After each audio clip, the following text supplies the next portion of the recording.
नमस्कार सभी को। कैसे हैं आप लोग? आशा करता हूं आप लोग स्वस्थ होंगे, मस्त होंगे।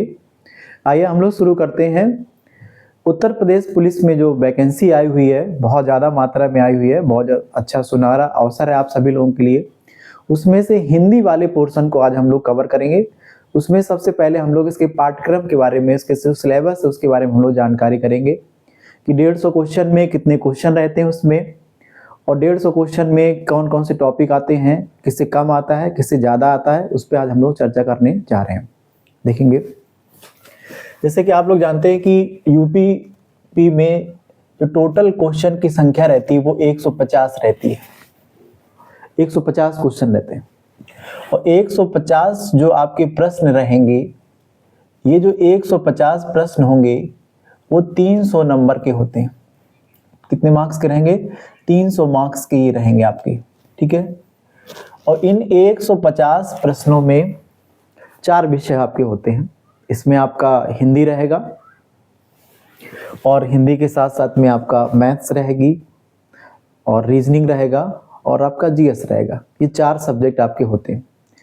4 सब्जेक्ट में जो विषय आपका हिंदी का है, हिंदी की अगर हम लोग बात करेंगे तो इन 150 प्रश्नों में लगभग ये मान लीजिए कि 35 से 40 प्रश्न के बीच में आपका 35 से 40 प्रश्न के बीच में आपकी हिंदी रहेगी।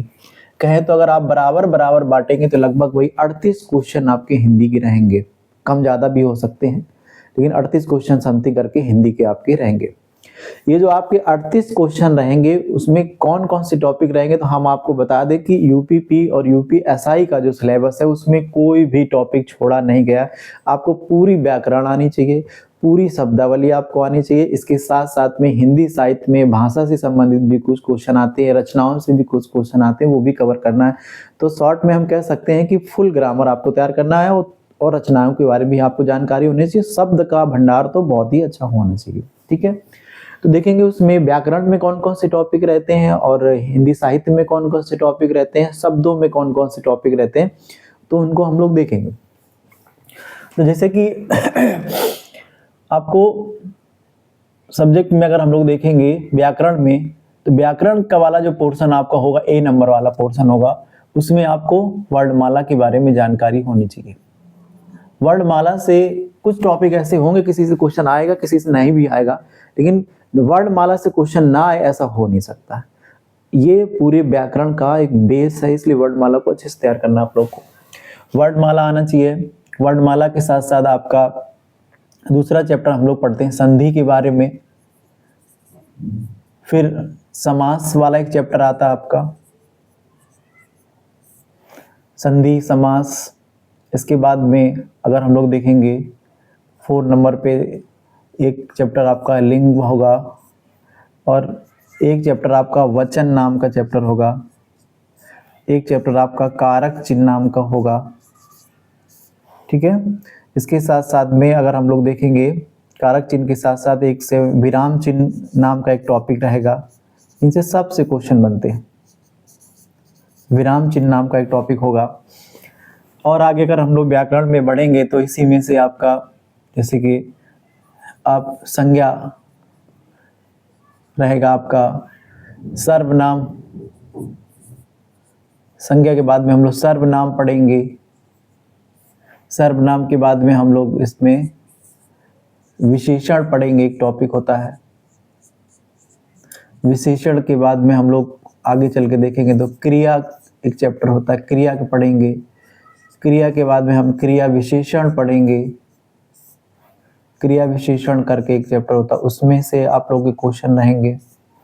क्रिया विशेषण के बाद में एक और आगे से आगे बढ़ेंगे 13 नंबर पर हम लोग एक वॉच। अच्छा, ये आगे पीछे भी हम लोग लिख सकते हैं, इनको कोई क्रम नहीं, लेकिन लगभग हमें संख्या क्लियर हो कितने चैप्टर होने हैं तो हम आसानी से बांट पाएंगे कि कितने पार्ट हमको कितने पार्ट में कंप्लीट करना है। ग्रामर कितने में रहेगी और हिंदी साहित्य कितने में रहेगा और शब्द वाला कितने में रहेगा। एक वाच का, आजकल वाच का क्वेश्चन हर एक एग्जाम में पूछा जा रहा है। कहीं भी अगर हिंदी आ रही तो इससे क्वेश्चन आपके जरूर बन रहे हैं। तो ये आपके इससे आगे बढ़ेंगे तो जैसे आपका अब हम लोग यहाँ तक व्याकरण हो गया मेन। व्याकरण के बाद में अगर आगे जाएंगे तो इसमें हम लोग रस नाम का चैप्टर है। रस के बाद में अगर देखेंगे एक छंद नाम का एक चैप्टर होता है। छंद के बाद में अगर हम लोग देखेंगे तो फिर इसमें अलंकार भी आएंगे आपके, अलंकार भी रहेगा। शब्दों में अगर चलेंगे हम लोग, अब शब्द भंडार में अगर हम लोग आ जाते हैं तो शब्द भंडार में अगर हम लोग को देखें तो इसमें विलोम शब्द, विलोम शब्द, ठीक है, पर्यायवाची शब्द, पर्यायवाची शब्द, इसके बाद में एक तत्सम शब्द होता है, तत्सम शब्द, एक तद्भव शब्द होता है, तद्भव शब्द हो जाएंगे, एक इसी तरह देशज शब्द होते हैं, ठीक है, और इसी में आपके विदेशज शब्द भी होते हैं, विदेशज शब्द होते हैं, संकर शब्द भी एक होता है। इसके साथ साथ अगर हम लोग आगे जाएंगे 626 नंबर पर अगर चले जाएं तो एक होता है वाक्यांशों के लिए एक शब्द, वाक्यांशों के लिए एक शब्द, वाक्यांशों के लिए एक शब्द, ये बहुत ज़्यादा इंपॉर्टेंट है, इससे भी आते हैं क्वेश्चन। और अगर हम लोग आगे बढ़ जाएंगे इसमें अनेकार्थी शब्द होते हैं,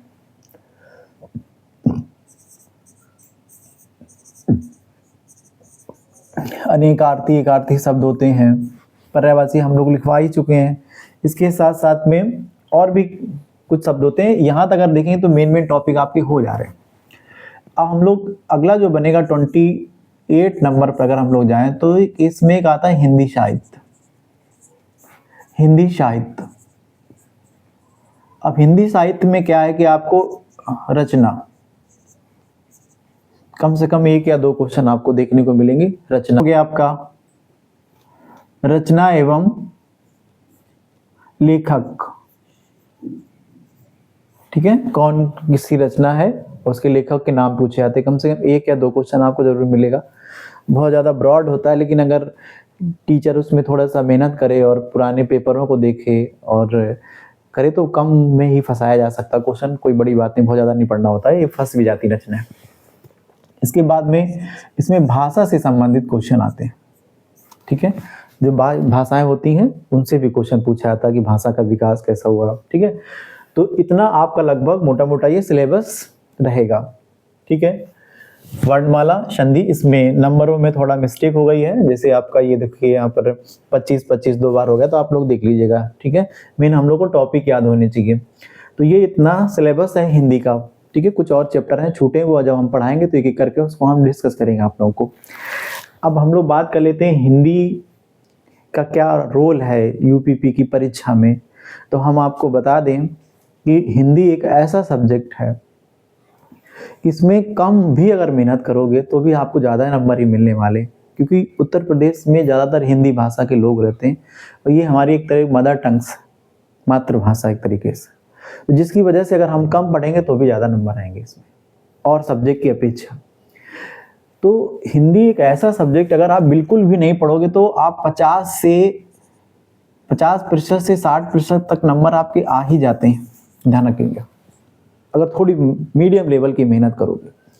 लेकिन अगर आपको 60% से अगर ऊपर नंबर आपको लाना है तो हिंदी में बिंदी का तक का ध्यान देना होगा, आपको एक एक बिंदु का ध्यान देना होगा, तब आप बढ़ जाएंगे। नहीं, बहुत ठीक ठाक लोगों के छोटे छोटे क्वेश्चन क्या हो जाते हैं, गलत हो जाते हैं, ये समझ लीजिए।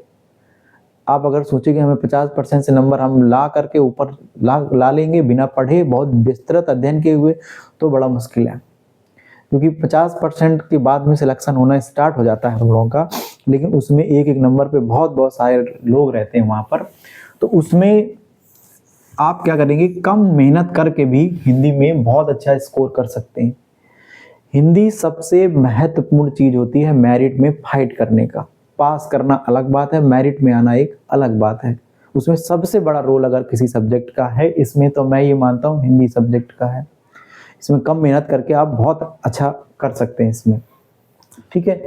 तो आपको क्या करना है कि ये 30-35 जो 35 से लेकर के 40 क्वेश्चन के बीच में जो आ रहे हैं, अगर आपने थोड़ी सी भी मेहनत कर ली और इसमें रटना नहीं है। हाँ रटना है, कुछ पोर्शन रटने वाले भी हैं, वो हम बताएंगे। बात बाकी आपको समझना है। और मैं ये आपसे दावा करता हूँ, अगर हमारे हिसाब से अगर आप मेरे सीरीज में अगर जो मैं बनाने जा रहा हूँ पूरा मैं कवर करने वाला हूँ इस बार यूपी पुलिस को, अगर आप इसको पूरी सीरीज अगर आप देख लेते हैं बहुत थोड़ा थोड़ा भी टाइम निकाल करके, तो आपके पूरे में पूरे नंबर आएंगे।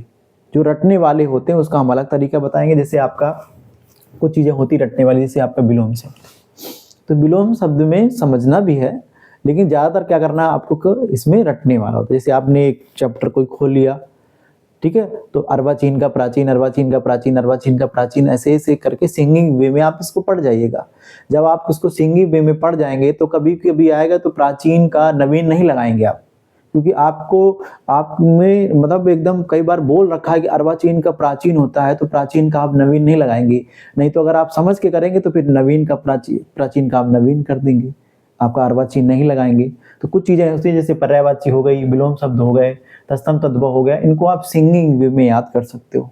ठीक है, तो ये बहुत ज़्यादा मदद करता है वहाँ पर कि प्राचीन का आएगा तो आप अर्वाचीन लगा देंगे, समझे, नवीन नहीं लगाए वहाँ पर। तो इसमें थोड़ा रचना भी है, रचनाओं के बारे में भी हम आप लोगों को बताएंगे, और एक एक करके ये सारे टॉपिक हम लोगों को पढ़ना है। और ग्रामर एक ऐसा है, इसमें मैथ की तरह होता है ग्रामर इसको अगर तो इस तरीके से ये मैंने सिलेबस आप लोगों को पूरा लिखा हुआ है।